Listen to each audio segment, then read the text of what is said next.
Hi everyone, and welcome back to another TFT Masterclass. Today we're going to be doing the patch 14.13 rundown and talk about what has changed and what you need to know for the upcoming patch.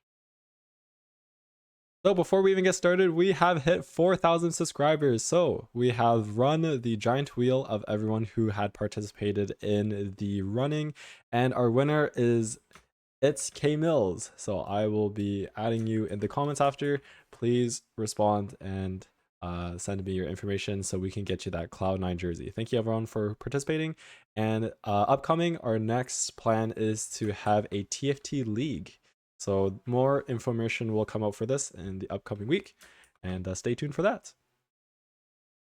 All right, getting into the actual class now, patch 14.13 rundown. A couple changes, not too crazy, but there are going to be some meta changes. So some changes, prismatic orbs and golden item remover. We're then going to move into the buffs and nerfs of traits plus unit.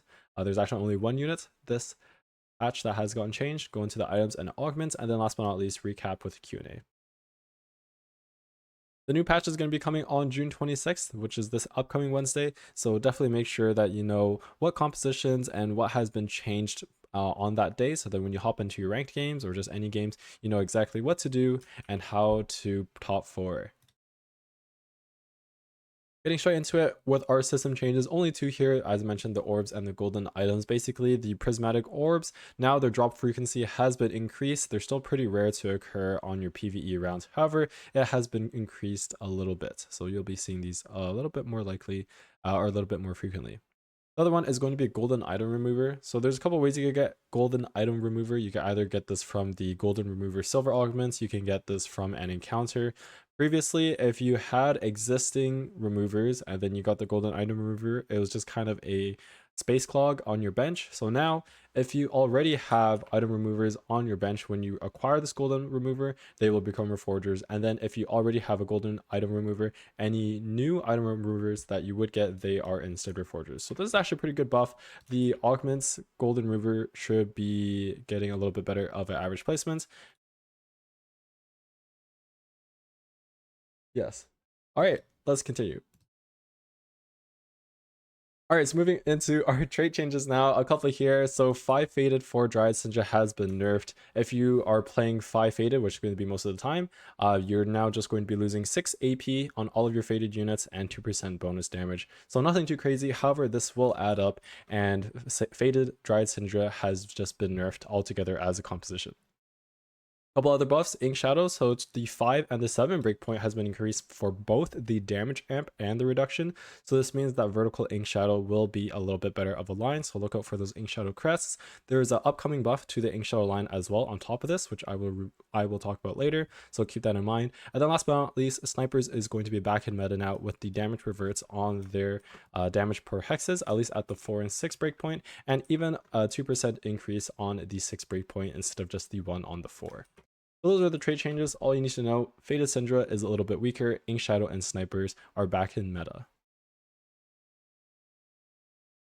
All right, we have our one 4-cost unit buff. It's going to be Kaisa. Her base AD is going from 0.8 to 0.85.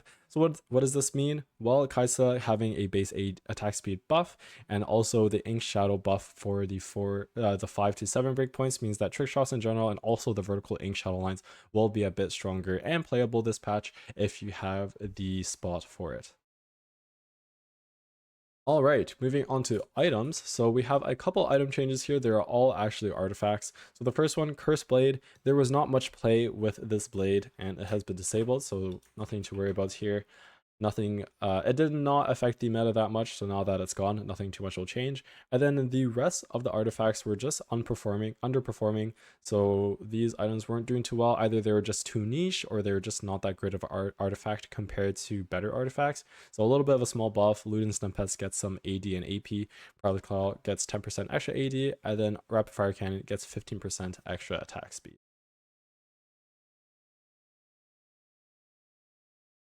Augment changes. So we have a couple here, one for silver, no prismatic changes today. Silver ticket, this was actually not that great of an augment the entire set. It was playable in some cases if you had a lot of gold and was able to make use of this augment. However, now it'll grant you 3 extra gold, or I guess just 3 gold in general when you take this augment. So not bad, 1.5 free or 1.5 rolls now you get extra with this silver ticket, so pretty good in some certain spots. Moving on, Built Different has now received actually a good amount of buffs in a row, so now the HP is getting an increased buff as well at all stages throughout the game, so Built Different should be more playable now. Ethereal Blades had a really high win rate if you're able to hit everything, which was quite often because Shen, if it's uncontested in your game, then you're basically hitting a free Shen 3. The damage amp is going from 100 to 85%, so Ethereal Blades, this includes Ethereal Blades Plus, of course, this gets nerfed along with Story Champion, where the ability bonus true damage, if your Garen had more HP than the unit it was targeting, is going down from 50 to 45. So both of these hero augments, Ethereal Blades and Story Champion, are getting touched. The other hero augments still going to be definitely good. Lucky Paws, Pop Blossom in some cases, and then also your Yorick hero augments as well. The very last one here, Mulched, the damage amp going from 5 to 8%. Mulch right now is averaging basically a 5. It's not looking too hot. Remember the original Mulch damage amp used to be 10%, so this is not even a full revamp. This is just almost a revamp. So I don't believe that Gnar reroll or Kindred reroll with Mulch is still going to be good. Not until the damage numbers are at least reverted, or at least the Gnar nerfs are reverted.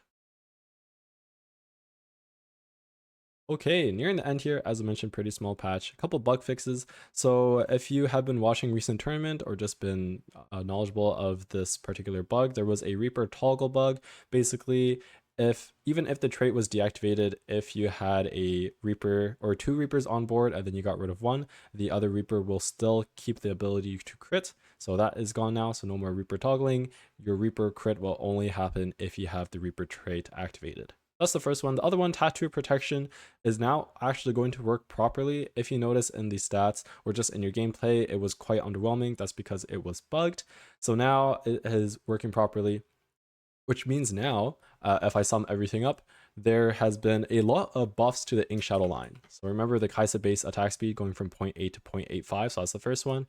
Then the 5 and 7 Ink Shadow trait points or break points, the damage amp and the damage reduction are being increased as well. And then the last one, Tattoo or Protection, got a bug fix, which is actually historically the best tattoo. So now that the best tattoo in the composition has been bug fixed, along with the 2 other buffs, I'm going to bet that the Ink Shadow line is going to be looking pretty good if you're able to get an Ink Shadow +1 and get that 7 Ink Shadow online.